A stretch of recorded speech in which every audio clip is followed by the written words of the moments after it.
Bismillahirrahmanirrahim. Assalamualaikum warahmatullahi wabarakatuh. Alhamdulillah, hamdulillahi wa kafa, wassalatu wassalamu alal mustafa wa ala alihi wa sahbihi wa man ihtada, amma ba'd. Allahumma ahyina ala sunnatih wa amitna ala millatih wahsyurna fi zumratih ma'alladina an'amta alaihim minan nabiyyin was siddiqin wa syuhada'i was salihin wa hasuna ulaika rafiqa. Alhamdulillah, bersyukur pada kesempatan pagi hari ini bisa bersilaturahim, bertatap layar dengan para ustadz sekalian. Taib, ya, kita menghafal Al-Quran, motivasi dan tantangan. Jadi hanya mengingatkan karena kita sama-sama punya banyak kelemahan, jadi harus saling mengingatkan. Nah, disinilah kita perlu mempunyai niatan yang kuat, ya, karena kita sudah sama-sama tahu bahwa perubahan itu selalu terjadi lebih dulu dari pikiran dan dari hati. Kalau hati kita dan pikiran kita belum mengisyaratkan untuk berubah, maka tentu akan berat bagi kita untuk merubah dan merubah semangat kita dalam menghafal Quran. Innahu la yughayyiru ma biqaumin hatta yughayyiru ma bi anfusihim. Jadi kita harus rubah dulu mindset kita, rubah dulu rasa kita, rubah dulu pola pikir kita untuk kemudian lebih semangat di dalam menghafal Al-Quran. Walaupun kita yakin tentu saja pasti ada hambatan, pasti ada godaan, pasti ada tantangan. Nah, yang jelas tugas saya, mari kita mengumpulkan semangat. Apa sih alasan? Kalau dulu tahun 2000-an ya, mungkin ada buku terbitan Kaifa yang judulnya Quantum Learning. Dulu mungkin viral bukunya ya. Di situ kan ada orang yang menuliskan ambak, apa manfaatnya bagiku. Jadi segala sesuatu untuk menggerakkan kita perlu tahu manfaatnya. Maka demikian pula kita bisa mengumpulkan sebanyak-banyaknya. Apa sih manfaat saya dalam menghafal Al-Quran? Karena banyak dari kita merasa kadang-kadang sudah expired, ya. Aduh, kita udah expired, Ustaz, udah tua, ya. Kita wariskan tugas ini kepada anak-anak kita. Mereka menodong anak-anaknya supaya bisa hafal Quran, tapi orang tuanya modenya mode slow, ya, mode santai gitu. Nah, ini tentu tidak tepat, ya. Ini adalah motivasi yang masih berlaku untuk diri kita sendiri, sekaligus tentu kita wariskan, kita tularkan kepada anak-anak kita. Ada berbagai macam alasan, ada banyak alasan, ya. Saya hanya mengingatkan satu persatu untuk kemudian bisa menjadi modal. Bisa jadi dari banyak alasan itu ada satu yang kemudian nyantol dalam hati kita, nyantol dalam pikiran kita untuk menggerakkan lebih banyak. Kan semua orang mempunyai pilihan, berbagai macam pilihan dan kecenderungan. Bisa jadi dari banyak alasan ada satu yang paling diandalkan, yang itu kemudian menggerakkan, itu sudah cukup sebenarnya. Nah, maka kita perlu berikan alternatif. Kalau bahasanya adalah istishab an-niyah sholihah. Kita perlu perbanyak niat-niat soleh kita dalam menghafal Al-Quran.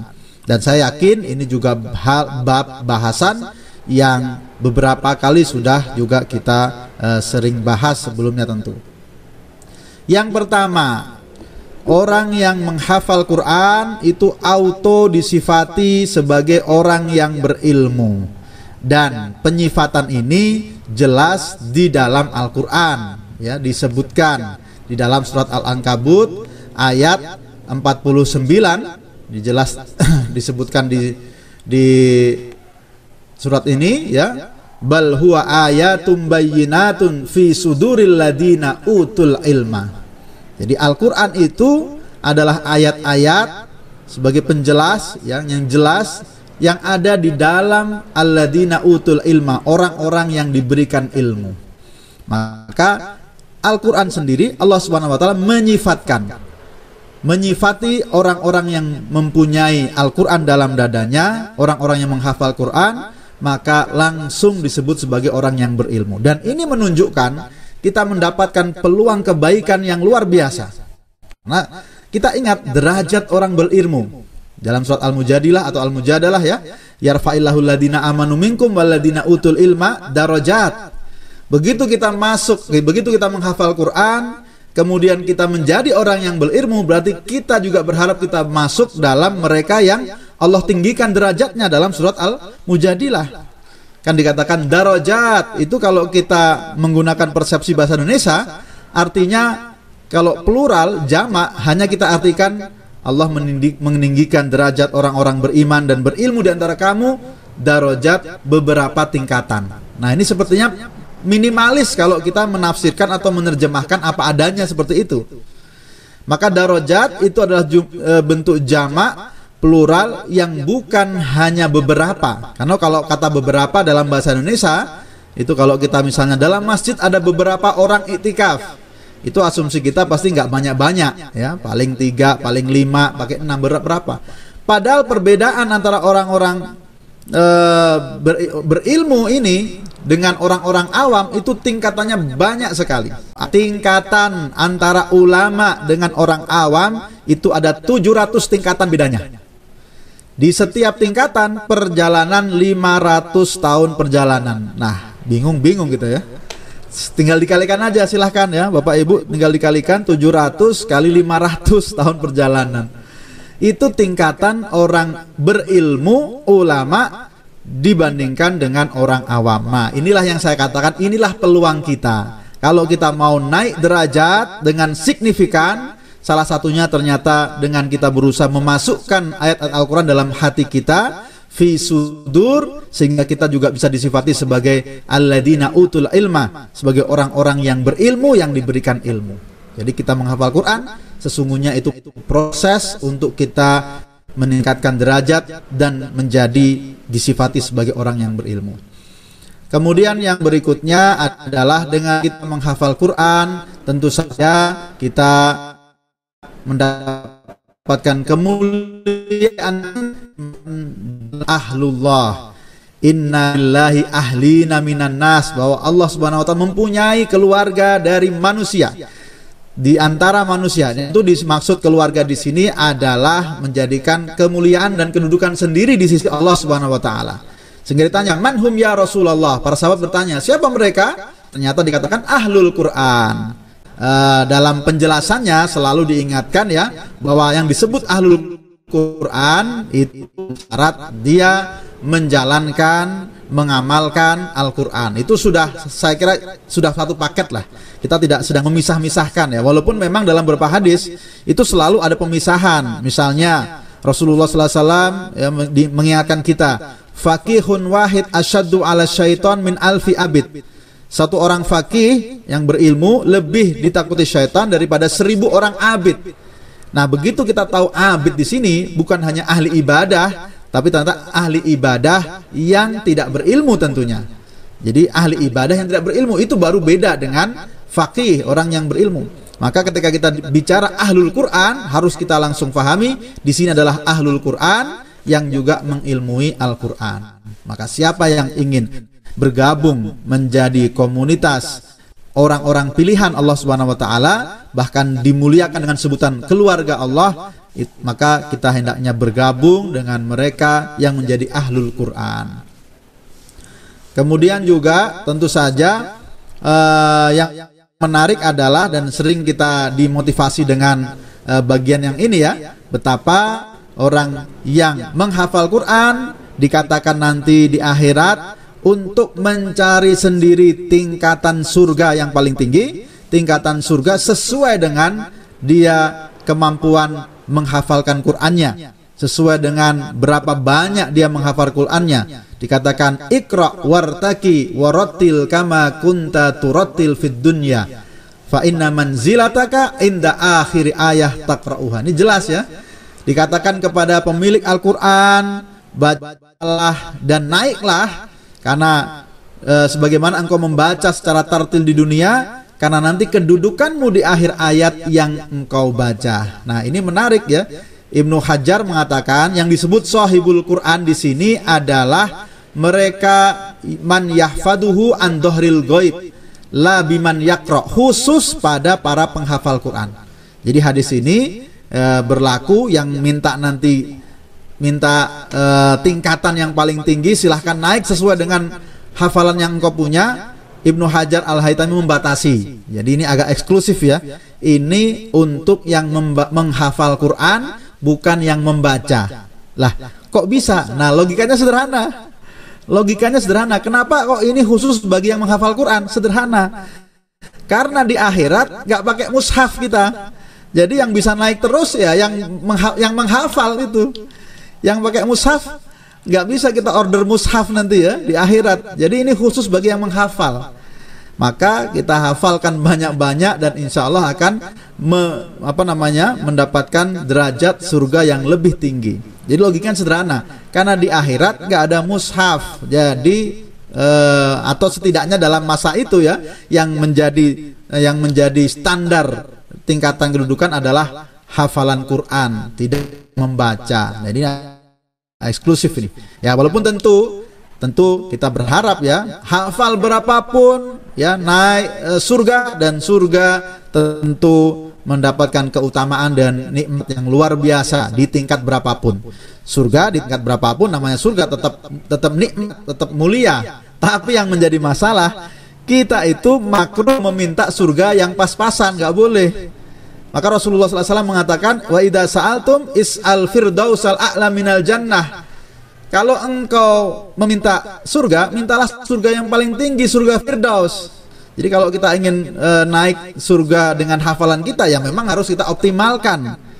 Tidak boleh kita dalam berdoa, bukan tidak boleh makruh ya. Ya Allah, masukkan aku ke surga yang paling pojok sekalipun nggak apa-apa.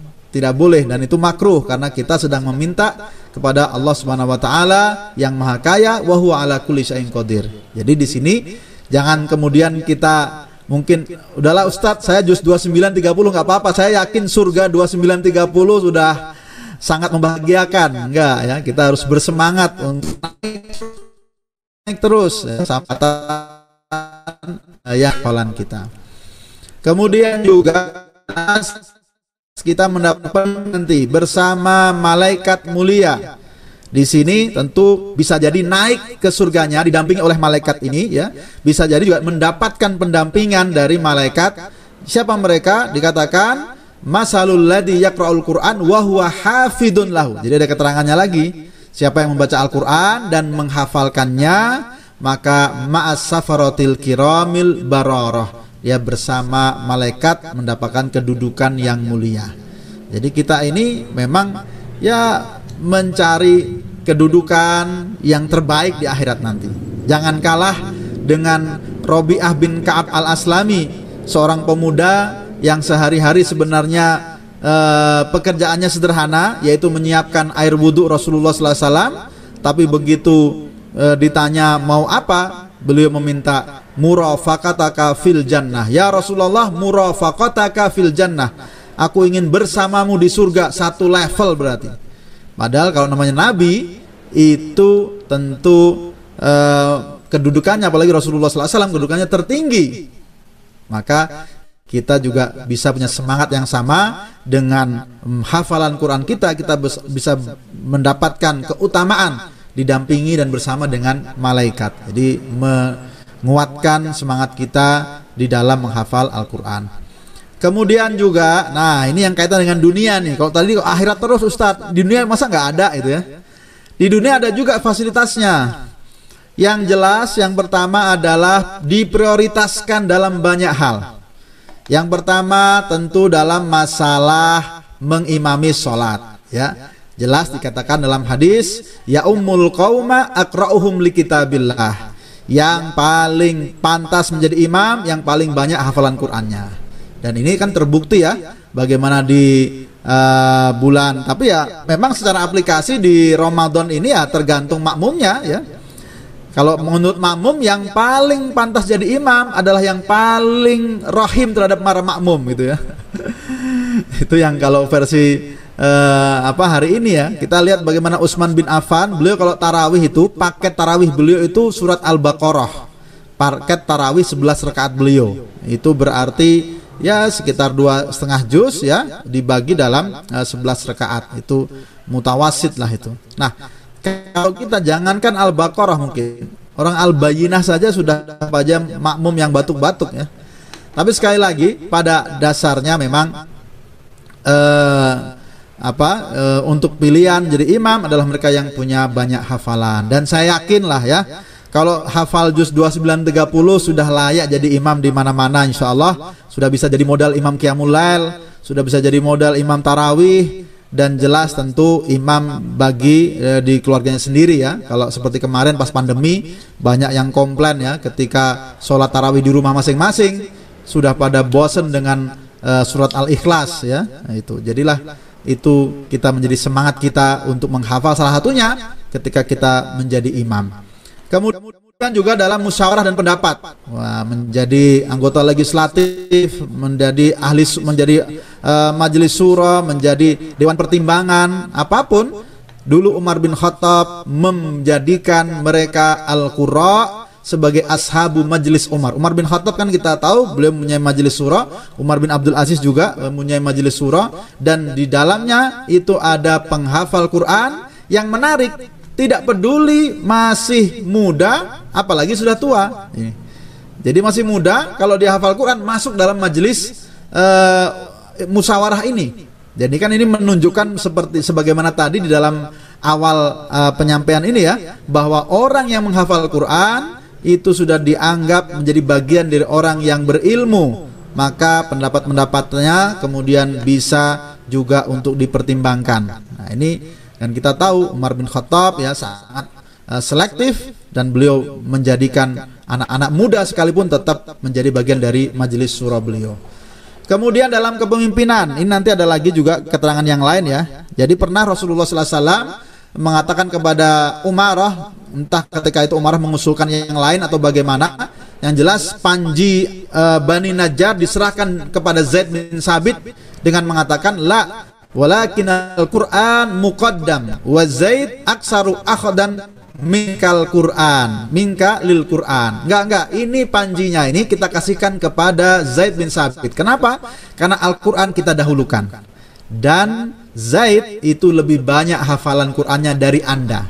Jadi ternyata dalam masalah kepemimpinan Rasulullah SAW juga menjadikan salah satu standar itu adalah siapa yang paling banyak hafalannya. Ya, tentu saja ini menjadi hal yang juga menarik ya, kita ketika kita dalam doa kita senantiasa berdoa kepemimpinan, Rabbana hablana min azwajina wa dzurriyyatina qurrata a'yun waj'alna lil muttaqina imama. Kita sendiri meminta menjadi pemimpin orang yang bertakwa, tapi kalau kita nggak menyiapkan syarat-syarat pantasnya jadi pemimpin, tentu tidak tepat ya. Maka dengan kita mencita-citakan kepemimpinan, baik itu di daerah kita atau bahkan di negeri ini, maka tentu salah satu cara adalah dengan kita juga memperbaiki hafalan Quran kita. Jadi doa kita harus diikuti dengan usaha.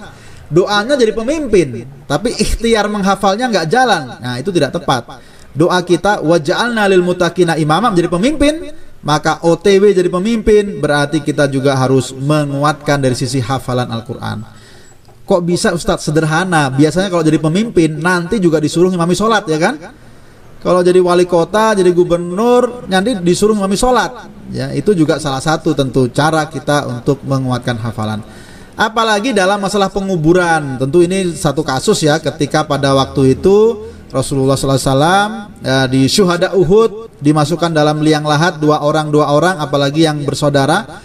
Kemudian sebelum diturunkan ditanya dulu, yang mana ayyuhum aksaru, yang mana yang paling banyak menghafal Quran, ayyuhum aksaru ahdan lil Quran. Kalau sudah jelas yang banyak si A diturunkan terlebih dahulu. Kalau yang penguburan ini nggak terlalu memotivasi kayaknya ya, kita skip aja mungkin. Udah Ustadz kayak belakangan aja lah gitu.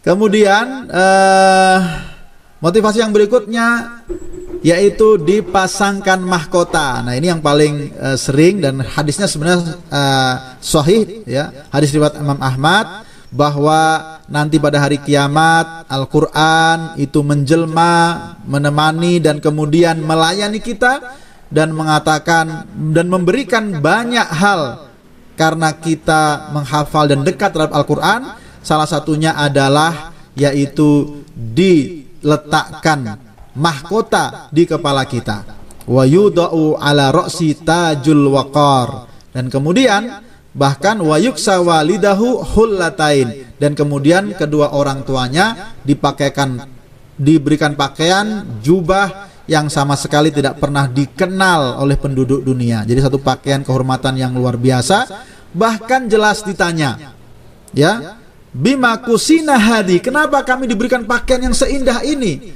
Maka dijawab, bi ahdi waladikumal Quran, karena anakmu menjadikan Al-Quran sebagai sahabat dekatnya, atau karena anakmu menghafalkan Al-Quran. Nah, ini saya yakin nih Bapak Ibu pasti yang menyemangati anak-anaknya untuk menghafal Quran, ini pasti menjadi hadis andalan ya. Tolong anakku hafal Quran yang banyak, nanti kalian dapat mahkota dan Abi Umi dapat pakaiannya, gitu kan. Ya, jadi ini pasti semangat ini. Tapi saya sering kemudian menyindir juga bagi para orang tua, mohon maaf, yang semangat menanyakan hafalan anaknya nambah berapa, tambah surat apa, tambah juz berapa ya. Tapi bapak ibunya lupa nggak menanyakan diri sendiri, nambah hafalannya nggak gitu kira-kira. Ya, jadi anaknya disuruh nambah macam-macam, dia sendiri nggak nambah apapun. Nah, saya selalu tanya kepada orang tua yang model begitu. Saya nanya sederhana. Terus yang ngasih baju mbahnya siapa ini kira-kira itu? Yang ngasih baju simbahnya siapa ini? Itu. Jadi ada ulama yang mengatakan ya, ketika dikatakan wayuksa walidahu, dua orang tua ya, itu khusus kepada bapak ibunya. Jadi kalau kita meminta anak-anak kita semangat menghafal Quran, dengan tentu harapan kita akan mendapatkan pakaian kemuliaan di akhirat, pertanyaannya yang ngasih baju kepada mbahnya siapa kalau bukan kita yang ikut menghafal juga itu. Jadi ini sekali lagi harus menyemangati kita para orang tua. Selain menyemangati anak-anak, kita juga menyemangati diri kita sendiri dalam menghafal minimal tadi yang sama-sama kita sepakati dan diarahkan juz 29 dan 30. Kemudian juga kita mendapatkan fasilitas, karena insya Allah Ahlul Quran dimuliakan. Walaupun kita nggak nyari-nyari, kita nggak minta-minta, tapi ini adalah perintah ya dari Rasulullah SAW. Beliau mengatakan bahwa memuliakan ya, inna min ijlalillah ikramu di syaibatul muslim wa hamilil Quran ghairal ghali fihi wal jafi anhu. Jadi salah satu bentuk kita mengagungkan Allah Subhanahu wa taala ternyata adalah juga memuliakan ahlul Quran, memuliakan penghafal Quran. Tentu yang disebut memuliakan ini adalah memuliakan dalam tahap yang wajar, tidak terlalu berlebihan dan juga tidak terlalu menyepelekan. Artinya apa? Ini satu motivasi tersendiri ya, bahwa ahlul Quran saya yakin mempunyai kedudukan dalam hati masyarakat kita, dihormati. Yang belum nikah mungkin banyak yang nawari untuk jadi menantu ya, karena itu bagian juga tentang menghormati Allah Subhanahu wa, mengagungkan Allah Subhanahu wa taala, yaitu menghormati penghafal Quran. Kemudian yang berikutnya, nah ini jelas orang yang menghafal Quran itu bisa dipastikan dia tilawahnya juga pasti banyak, karena dia tentu proses menghafalnya, misalnya metode tikror saja. Kita ingat ya, metode tikror kita diminta membaca setengah halaman dalam mushaf Utsmani 20 kali bagian atas, setelah itu bagian bawah ya 7 baris bagian bawah 20 kali lagi. Bayangkan ya, setelah itu semuanya diulang lagi 20 kali. Maka orang yang menghafal, apalagi kemudian dia mumurajaah, itu pasti adalah orang yang memborong banyak pahala tilawah. Dan kita sama-sama tahu bahwa siapa yang membaca Al-Quran mendapatkan satu kebaikan dilipat gandakan jadi 10 kebaikan, dan kebaikan itu dihitung per hurufnya. Maka kalau kita ingat ya, di dalam Al-Quran itu saja bahwa hurufnya itu ada lebih dari 300.000 huruf. Jadi kalau kita menyelesaikan hataman Quran dikali 100 saja sudah menjadi 3 juta kebaikan. Bagaimana dengan kemudian orang yang menghafal Quran? Bagaimana dengan orang yang memurajaah? Bagaimana dengan yang satu halaman diulang sampai 60 kali, 40 kali misalnya?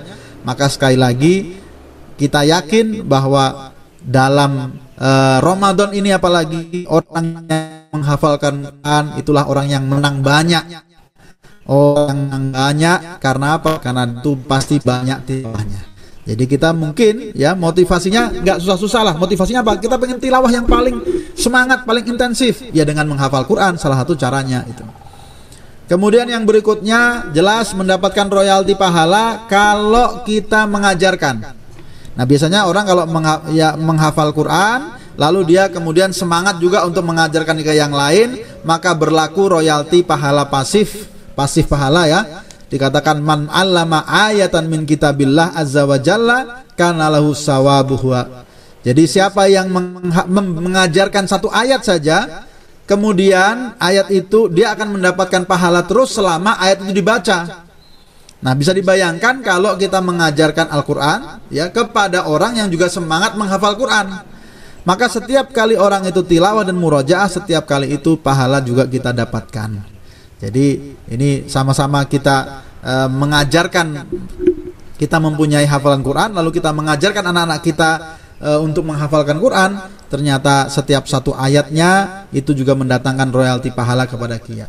Jadi insya Allah yang namanya royalti pahala tentu basisnya ya bisa jadi itu wakaf kita, bisa jadi ilmu kita, dan bisa jadi tadi termasuk bagian dari ilmu adalah ketika kita mengajarkan Al-Quran. Maka benar ketika disebutkan khairukum man ta'allamal Quran wa 'allamah. Kemudian yang berikutnya baca Quran, menghafal Quran, memurojaah berkali-kali itu melibatkan semua indera kita, lisan kita, telinga kita, mata kita, dan hati kita. Maka ternyata menjadi penghafal Quran insya Allah menghindarkan kita dari ancaman kepikunan. Ya, dikatakan ya Ibnu Abbas yang mengatakan man qara'al Quran lam yuraddu ila ardalil umur. Siapa yang selalu membaca Quran maka dia tidak akan pikun di usia tuanya. Dan beliau menafsirkan salah satu ya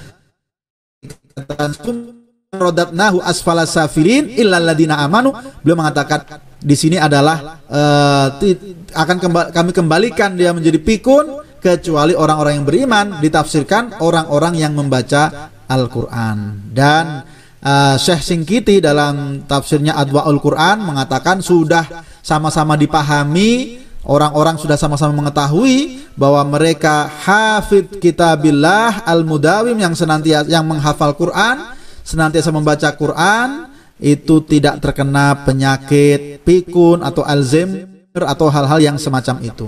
Nah, ini bisa jadi ini malah menjadi motivasi kita ya. Tapi kalau porsinya atau dosisnya sedikit ya kira-kira mungkin agak berat juga ya. Ini mungkin mereka yang membaca Al-Quran dalam dosis yang luar biasa, para penghafal Quran yang bisa memenuhi dosis itu mungkin 7 hari sekali hatam ya, atau 10 hari sekali hatam, atau dosis-dosis yang lebih. Mungkin inilah yang menjadi salah satu kemudian sehat di dalam penglihatan, sehat di dalam ingatan. Nah, ini sudah banyak contohnya. Kalau kita mau nge-share contohnya banyak sekali. Mungkin bagi bapak-bapak yang usia 50-60 tahun kayaknya ini motivasi paling pas ini kayaknya ya. Menghafal Quran, membaca Quran supaya kita terhindar dari penyakit ketuaan, penyakit pikun dengan segala bentuknya. Ya, karena memang tadi Al-Quran dibacanya saja itu melibatkan banyak organ kita. Nah, ini menyemangati kita ketika kita menghafal Al-Quran itu otomatis kita akan murojaah di banyak kesempatan kita. Ya, maka disinilah kita bisa mengamalkan ayat ya, keterangan ayat meminta kita untuk mengingat Allah dalam semua kondisi. Fadkurullaha qiyaman wa qu'udan wa ala junubikum. Jadi kita kan diminta berzikir mengingat Allah ketika berdiri, duduk, bahkan berbaring. Kemudian yang berikutnya, orang yang menghafal Quran itu jelas ini bagi para ustadz, jelas ini mempunyai bekal hujah dalam berdakwah, supaya kita juga memiliki bergen di dalam berdakwah. Apalagi dalam banyak komunitas ya, mereka yang dicari itu ada nggak ini qala Allahu wa qala Rasul gitu. Ada nggak ayat Al-Quran dan sunnahnya nih, hadisnya ini. Jadi nggak bisa kita kasih ilustrasi terus ya, nggak bisa kita kasih pada suatu hari ada seorang tukang kayu yang akan dipecat oleh majikannya, enggak ya. Tetap harus kita mempunyai juga ala basirah.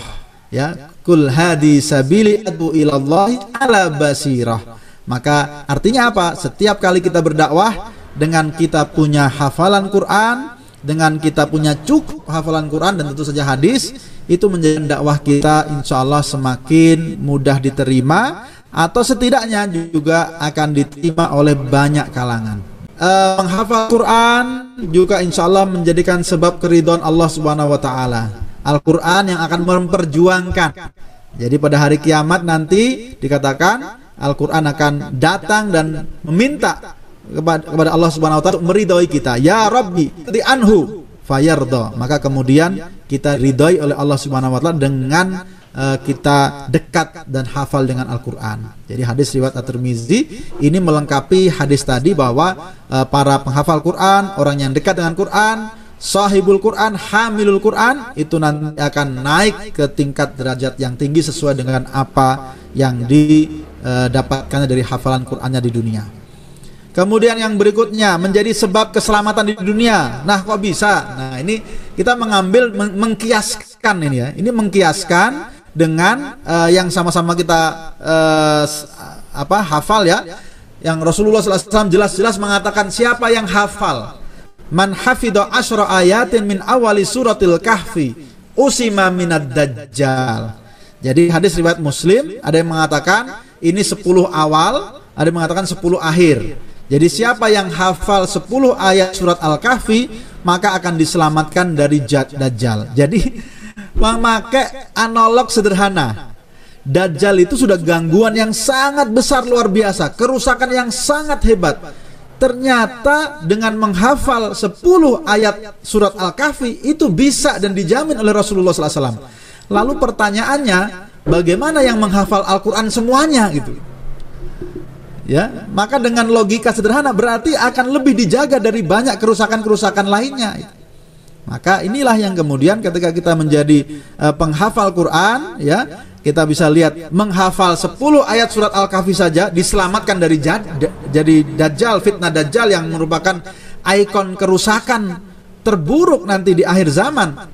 Maka kalau kita bisa menghafal lebih dari 10 surat Al-Kahfi, insya Allah juga mendapatkan keselamatan dari berbagai macam hal-hal yang mengganggu dan menjadi fitnah bagi kita di dunia ini.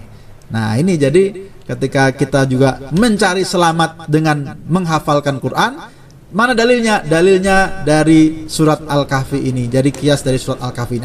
Artinya itu menjadi hal yang bisa menjadi pertimbangan kita.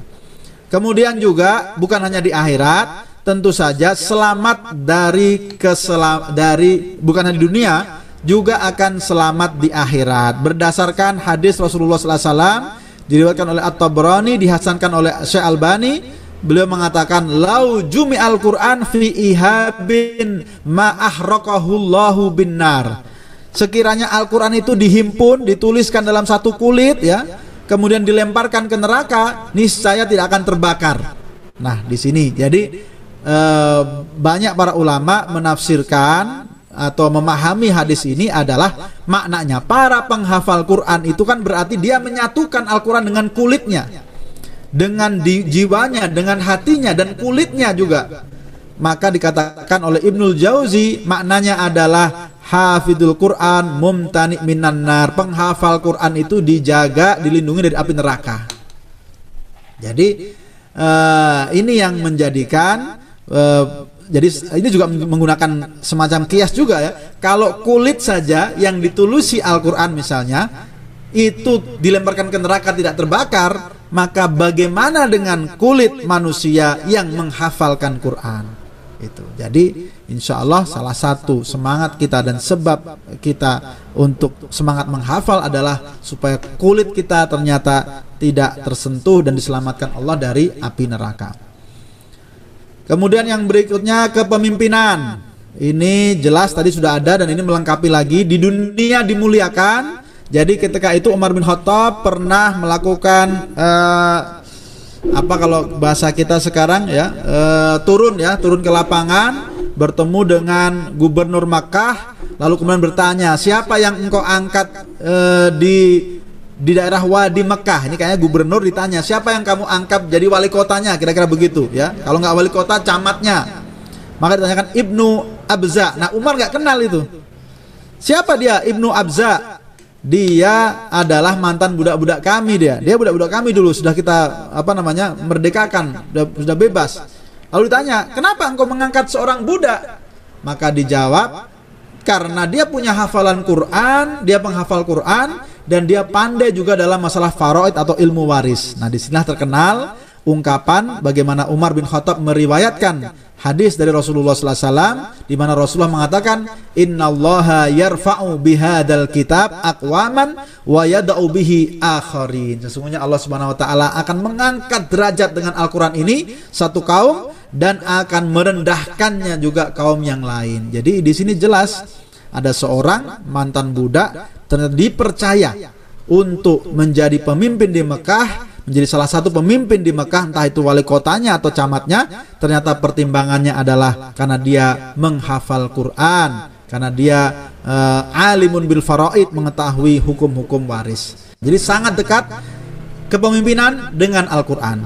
Jadi kalau doa kita tadi waj'alna lil muttaqina imama, itu doa kita, ikhtiarnya apa? Ikhtiarnya mari kita lebih dekat terhadap Al-Quran. Kemudian yang berikutnya adalah Al-Quran memberikan syafaat kepada kita di akhirat nanti. Dikatakan jelas dalam hadis, bacalah Quran karena sesungguhnya Al-Quran ya'ti yaumal qiyamah syafi'an li ashabihi, akan memberikan syafaat. Dan di dalam versi hadis yang lain, setidaknya Al-Quran akan merekomendasikan syafaat, ya.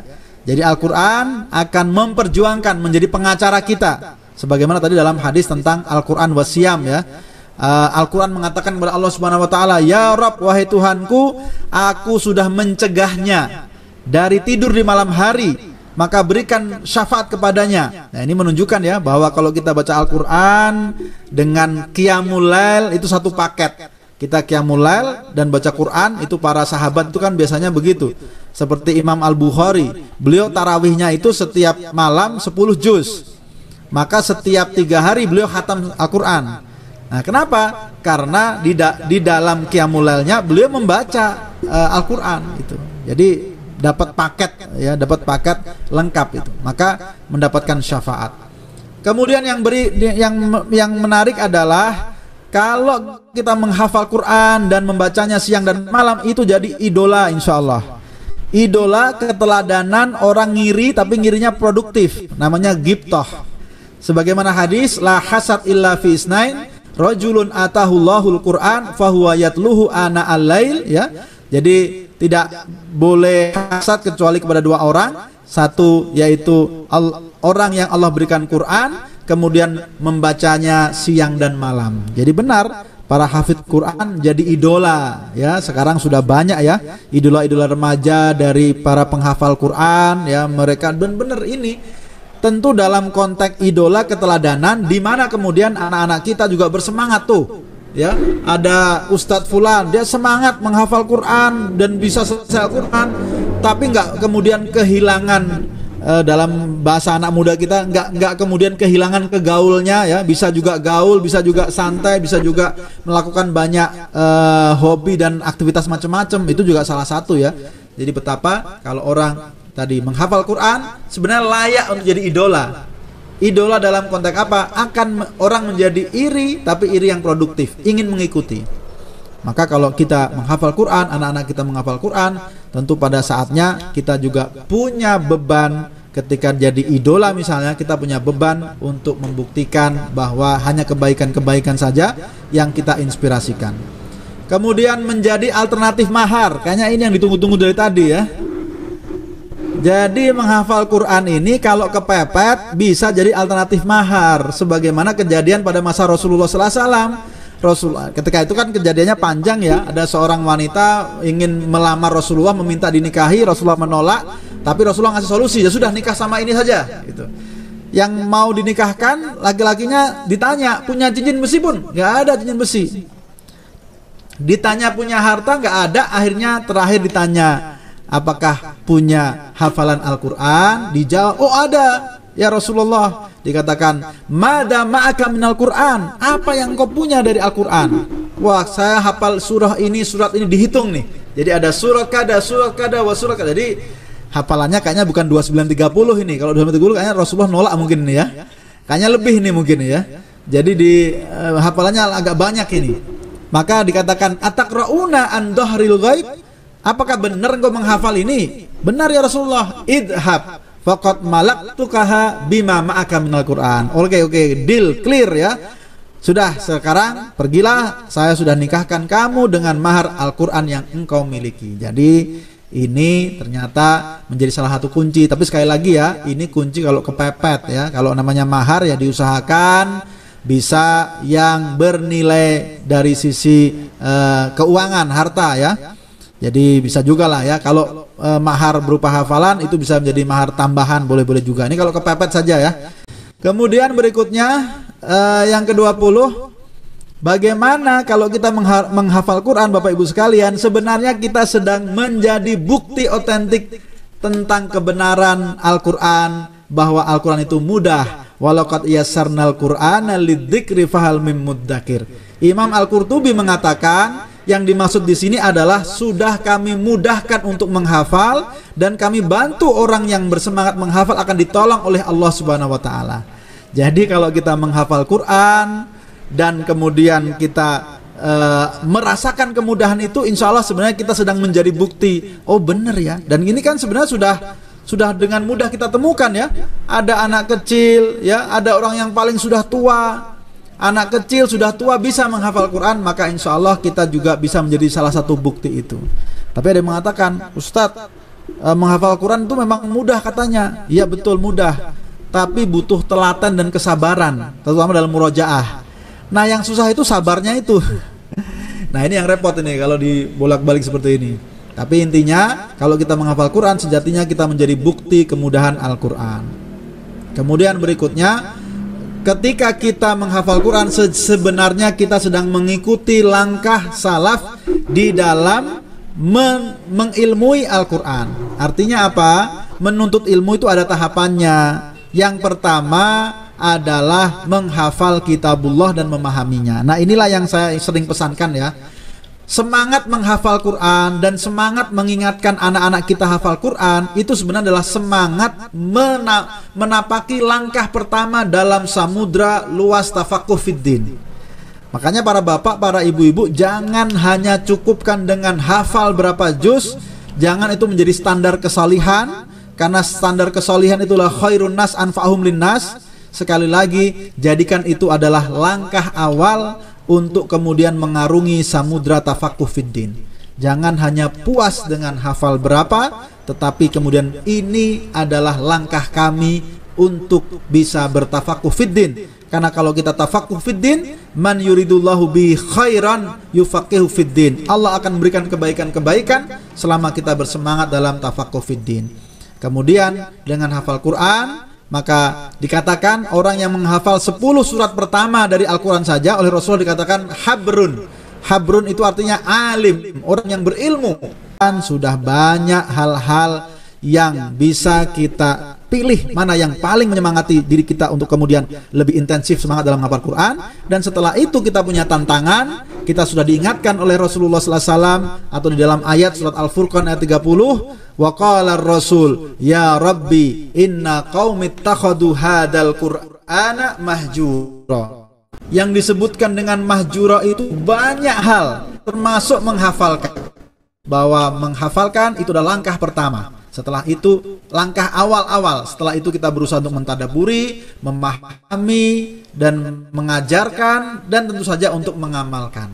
Nah, kita lihat manhafus sholeh ini Bapak Ibu sekalian, mereka dulu ketika membaca Al-Quran itu membaca 10 ayat dan kemudian mengilmui terlebih dahulu dan berusaha mengamalkan 10 ayat. Ini pemahamannya bagaimana, lalu aplikasi amaliyahnya bagaimana, itu clear. Maka mereka mengatakan fata'allamnal Qur'an wal amal jami'an. Kami mempelajari Al-Quran dan beramal dengannya bareng-bareng. Nah yang menarik bagaimana semangat para sahabat dalam mempelajari Al-Quran. Misalnya Ibnu Umar itu menyelesaikan bukan hafalan ya, tetapi menyelesaikan mempelajari surat Al-Baqarah dalam 8 tahun. Sementara Umar bin Khattab ya menyelesaikan surat Al-Baqarah, memahami dan mengilmuinya dalam 12 tahun. Dan setelah selesai semangatnya, setelah khataman, beliau kemudian menyembelih onta-onta, banyak onta dikatakan. Jadi ini merupakan semangat ya.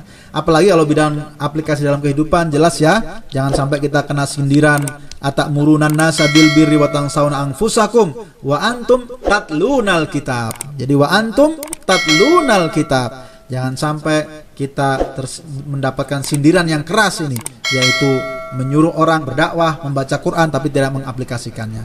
Dan yang paling terakhir, kita harus memahami sindirannya Ibnu Mas'ud terhadap para penghafal Quran. Beliau mengatakan, inna sa'ubun alaina hifdhu alfadul Quran. Ibnu Mas'ud mengatakan, kami dulu susah bagi kami menghafalkan Quran, tapi mudah bagi kami mengamalkannya. Nah, setelah itu datang orang-orang setelah kami, mudah menghafalkan, susah dalam mengamalkan. Nah, quote caption dari Ibnu Mas'ud ini harus menjadi tantangan kita ya. Beliau sendiri sudah mengatakan, kami ini dulu susah ngapalin Quran tapi mudah mengamalkan. Dan ada orang-orang datang setelah kami, mudah menghafalkan tetapi susah mengamalkan. Ini layak jadi muhasabah kita, layak jadi warning bagi kita, agar saja setiap kali kita bersemangat menghafal Quran, setiap kali itu juga kita harus bersemangat dalam waktu yang sama mentadaburi, menghayati, dan mengaplikasikan dalam bidang kehidupan kita sehari-hari. Demikian, mohon maaf atas segala kesalahan dan kekurangan. Aku qauli hada wa astaghfirullahi li wa lakum innahu huwal ghafurur rahim. Wassalamualaikum warahmatullahi wabarakatuh.